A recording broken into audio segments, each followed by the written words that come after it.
Oke, assalamualaikum warahmatullahi wabarakatuh. Di sini kami dari kelompok 12 akan membawakan materi terkait materi ferromagnetik dan antiferromagnetik, di mana pada materi bab 12 ini akan dibagi menjadi 3 part.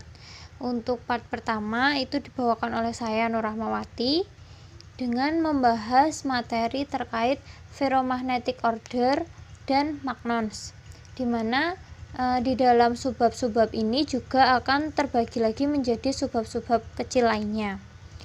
Oke, untuk mempersingkat waktu, mari kita langsung saja membahas terkait materinya. Oke, yang pertama kami akan membahas tentang ferromagnetic order, di mana untuk mengetahui lebih jauh terkait materi ini, kita kenalan dulu dengan materi-materi pembukanya ya. Yang pertama, sebuah ferromagnet itu tuh memiliki momen magnetik yang spontan, atau di dalam buku Kittel itu lebih dikenal sebagai spontaneous moment, di mana pengertian dari spontaneous moment ini adalah spin elektron dan momen magnetik yang disusun dengan cara yang teratur. Kita bisa lihat di sini ada simple ferromagnet, ada ferrimagnet, ada canted antiferromagnet, dan ada helical spin array. Di mana di sini juga ada penjelasan terkait saturation moment itu tidak sama dengan 0.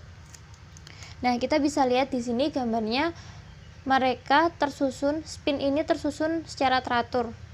Yang membedakan itu hanya bentuknya saja. Tapi untuk jarak mereka teratur. Nah, sebenarnya apa sih saturation moment itu? Momen saturasi atau saturation moment itu merupakan spontaneous moment yang dimiliki oleh simple antiferromagnetic. Jadi, di sini momen saturasi itu merupakan sebutan lain atau sebutan khusus yang dimiliki oleh simple antiferromagnetic. Nah, simple antiferromagnetic ini memiliki momen saturasi sama dengan 0. Oke, lanjut ke materi selanjutnya tentang Curie point and the exchange integral. Di sini ada paramagnet.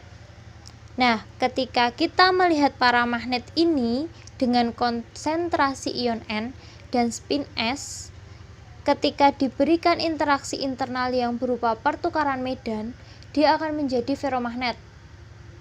Nah, apa sih fungsi dari interaksi internal ini, atau apa sih maksudnya interaksi internal?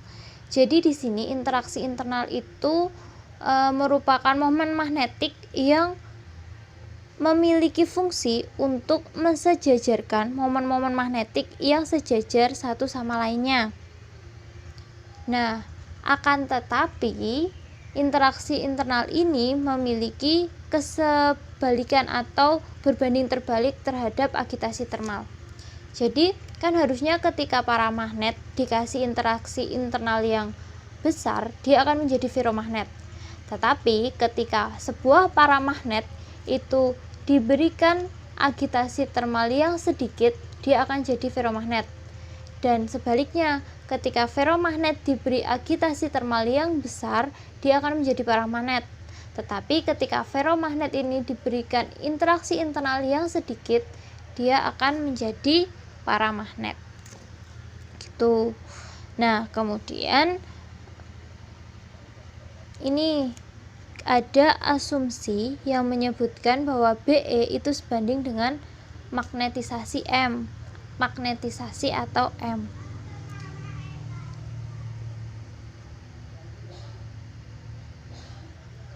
Nah, karena asumsi ini, maka timbul persamaan terkait perkiraan dari rata-rata medan magnet. Jadi Be itu sebanding dengan perkalian antara lambda dikali M, di mana lambda itu merupakan konstanta yang dia itu merupakan suhu bebas, dan M itu merupakan magnetisasi, yaitu sebagai momen magnetik persatuan momen. Oke, Selanjutnya ada beberapa hal penting yang ada di Curie point. Yang pertama itu ada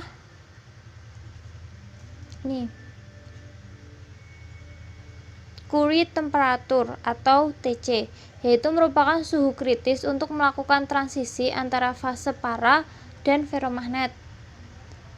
Yang kedua ada Curie law atau hukum Curie yang menyebutkan bahwa XP itu sama dengan C per T, atau XP itu sebanding dengan pembagian C dan T. Nah, di dalam buku Kittel itu juga disebutkan bahwa fase paramagnetik di bawah medan BA itu memiliki persamaan M sebanding dengan XP dikali BA plus BE. Di slide sebelumnya kan juga sudah dijelaskan bahwa B itu sebanding dengan perkalian antara lambda dan M, dan XP itu juga sebanding dengan C per T. Maka ketika dimasukkan itu hasilnya C per T kali BA. Nah, sebenarnya ini tuh persamaan sudah juga dijelaskan secara lebih rinci atau lebih teratur di PDF yang sudah saya buat, sehingga ketemu ke persamaan 3 di mana lambda itu sama dengan M per BA sama dengan CT min CT min C lambda. Nah, dari persamaan ini kita bisa mendapatkan bahwa lambda itu sama dengan C per T min CT. Nah, karena menurut hukum Curie TC sama dengan C dikali lambda, maka kita mendapat lambda itu sama dengan C per T min TC. Tuh. Selanjutnya ada nih, di sini ditampilkan grafik nikel dengan TC itu 350 derajat Celcius.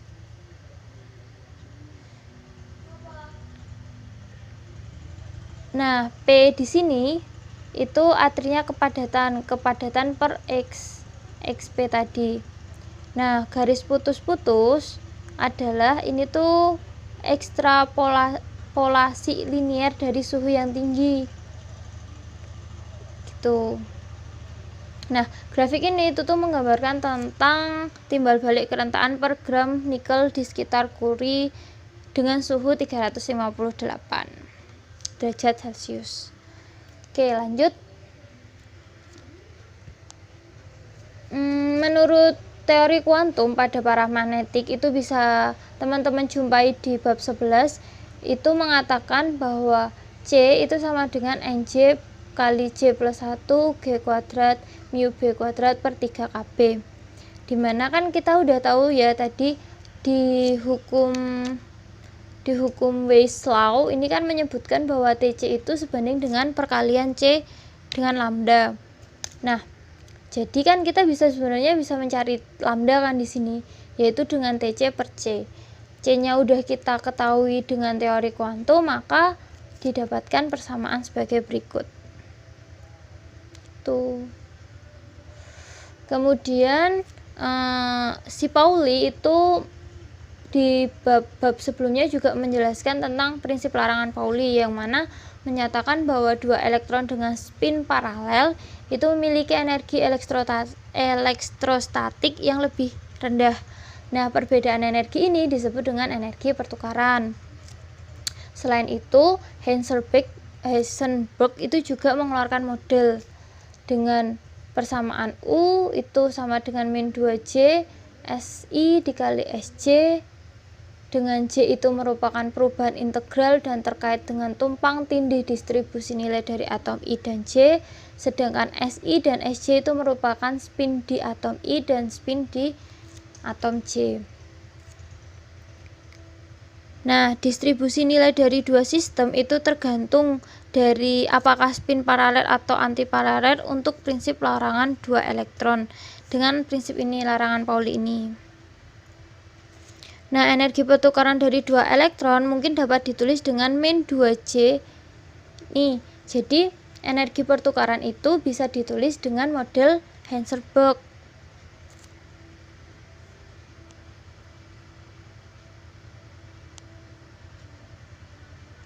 Nah, selanjutnya tuh juga dengan model Heisenberg ini keluar teori tentang rata-rata medan.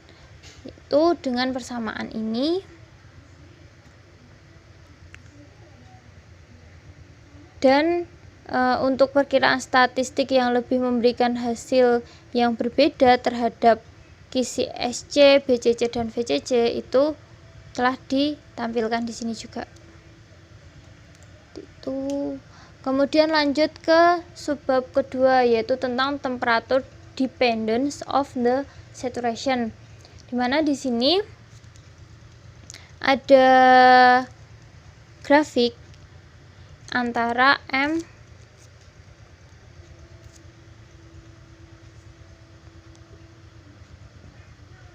dan T. Jadi di sini suhu kritisnya itu berada di T sama dengan 1. Nah, kemiringan dari dua kurva itu memberikan nilai M pada suhu yang diinginkan.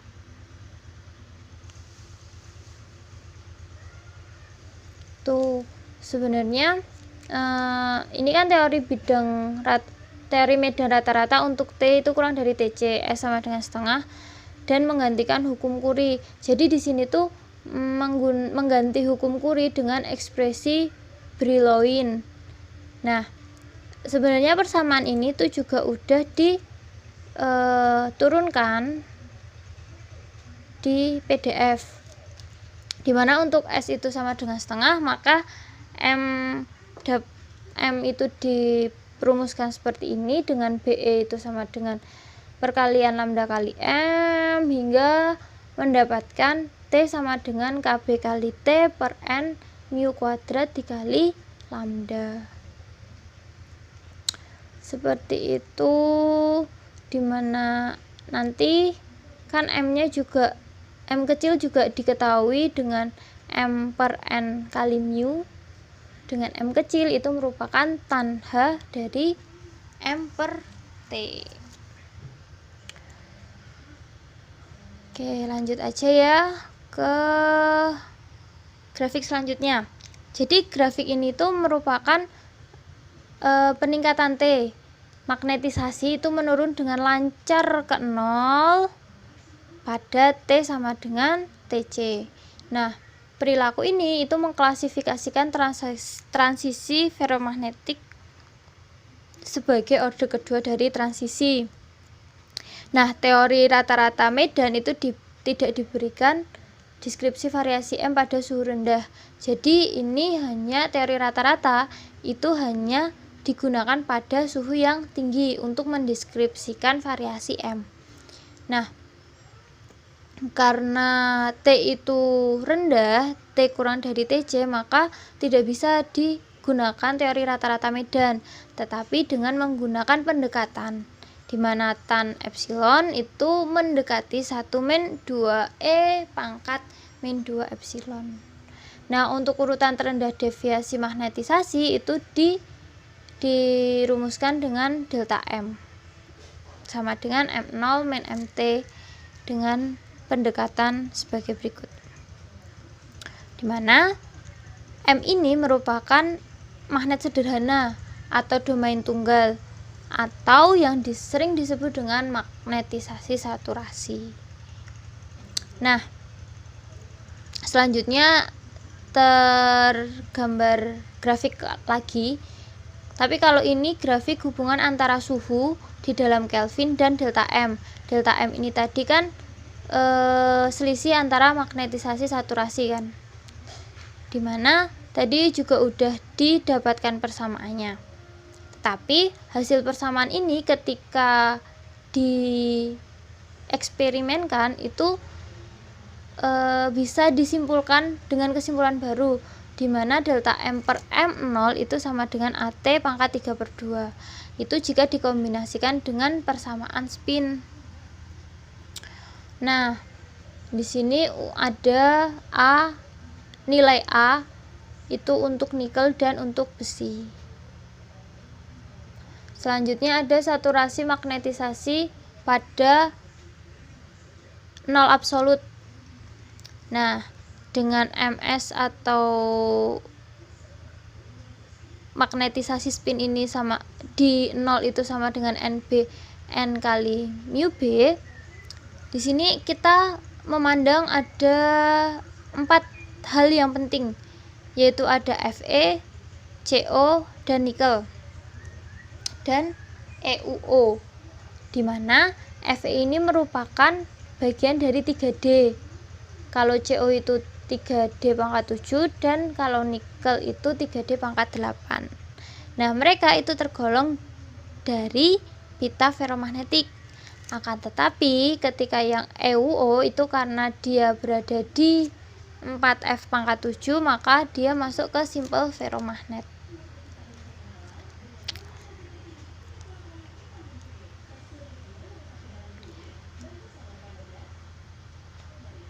Nah, nilai-nilai yang diamati dari N itu seringkali tidak bersifat integral.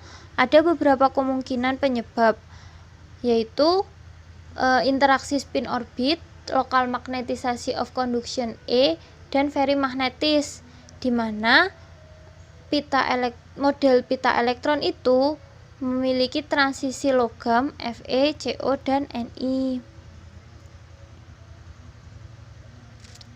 Selanjutnya, apakah sebenarnya ada isolator ferromagnetik sederhana dengan semua spin ionik sejajar dalam kondisi dasar?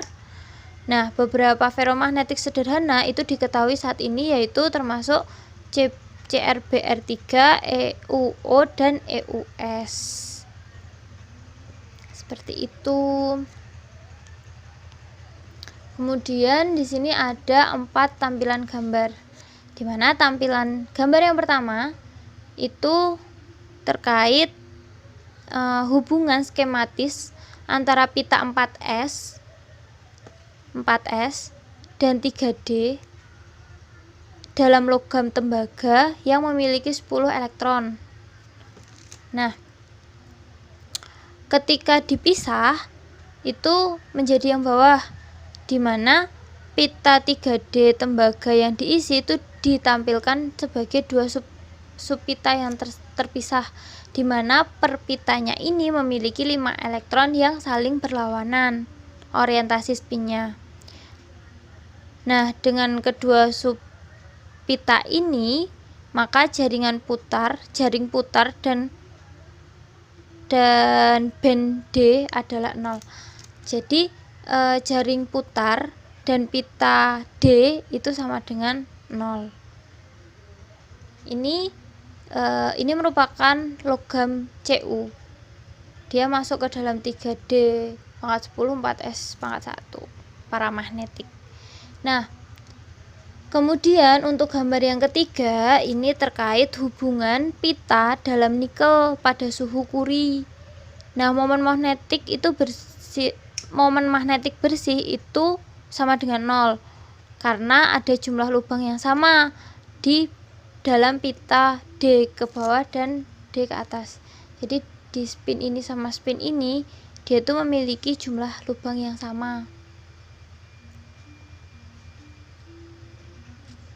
yaitu sebanyak ini jika dikurangkan 0,54 E per atom.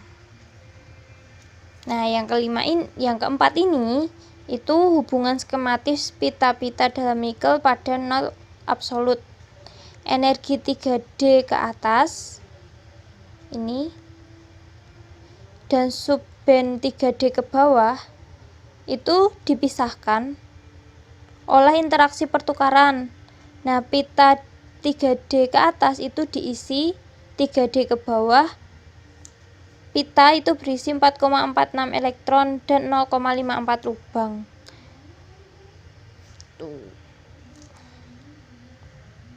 Lanjut ke subbab besar kedua, yaitu tentang magnons. Jadi di sini ada 2 pembahasan. Yang pertama terkait quantization of spin waves sama thermal excitation of magnons. Jadi, apa itu magnons? Magnons itu merupakan kuantum gelombang spin atau gelombang spin yang terkuantisasi. Nah, keadaan dasar ferromagnetik sederhana itu memiliki semua spin paralel, seperti gambar. Pertimbangan N memutar masing-masing besarnya S pada garis atau cincin dengan kisi terdekat berputar ditambah dengan interaksi Heisenberg. Jadi di sini ada gambar pertama yang menyatakan bahwa semua itu berputar secara paralel. Diputar secara paralel. Nah, yang kedua ini ada satu putaran yang terbalik. Jadi eksitasi yang mungkin itu satu putaran terbalik ketika S itu sama dengan setengah. Nah, yang ketiga itu menggambarkan ujung-ujung dari vektor putar itu didahului pada permukaan kerucut. Jadi ketika dia memutar, dia membentuk permukaan kerucut dengan putaran berturut-turut maju dalam fase dengan sudut yang konstan. Jadi dia berputar secara konstan. Nah, ketika dia berputar secara konstan, kan waktunya juga konstan kan, maka dia ini spin dilihat dari atas menunjukkan suatu panjang gelombang. Jadi karena dia berputarnya secara konstan dengan sudut omeganya itu konstan, maka dia membentuk suatu panjang gelombang sendiri. Nah, total dari sigma S Z itu sama dengan 1. Oke. Lanjut, kan tadi di model Heisenberg itu kan dijelaskan bahwa U itu sama dengan min 2J kali SI kali SJ ya tadi. Nah, kalau di sini dia itu menggunakan sigma. Sigma dari P sama dengan 1 sampai N, di mana sigma itu merupakan penjumlahan antara perkalian SP dan SP plus 1.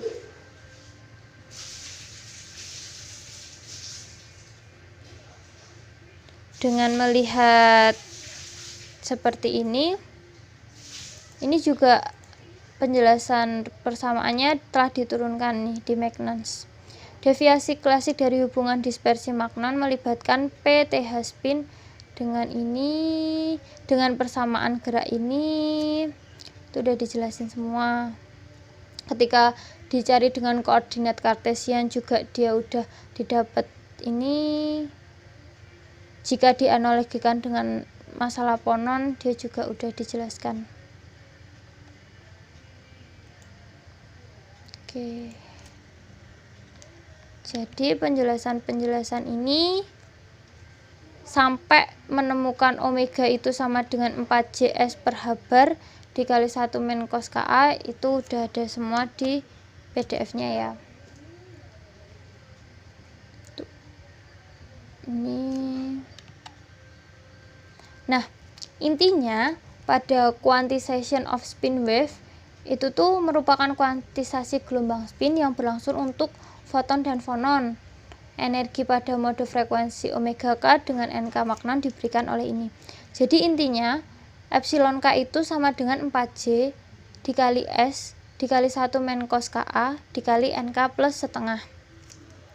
Nanti untuk bentuk interaksi foton dan fonon itu akan ditampilkan. Tampilannya seperti ini. Nah, ini merupakan tampilan hubungan antara foton dan fonon. Magnons dan fonon.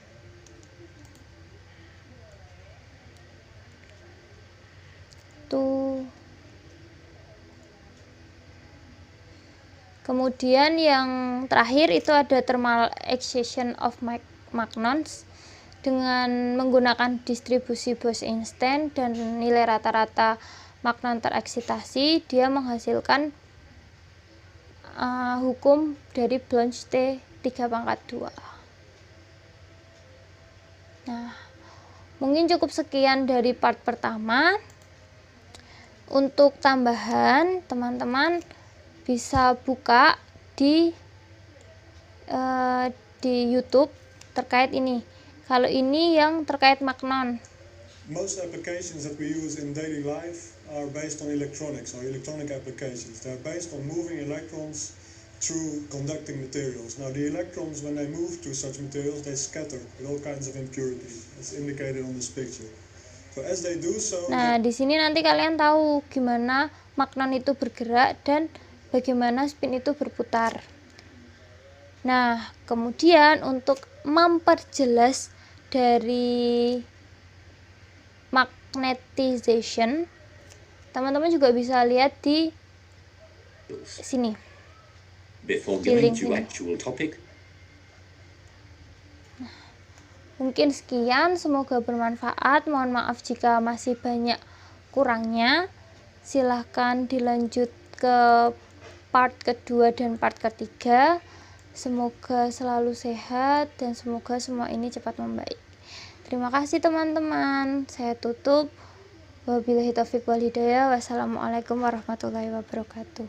Untuk PPT, PDF, voice, jika kalian tidak bisa membuka YouTube ini, dan link-link dari YouTube yang telah saya tampilkan tadi nanti saya lampirkan di grup.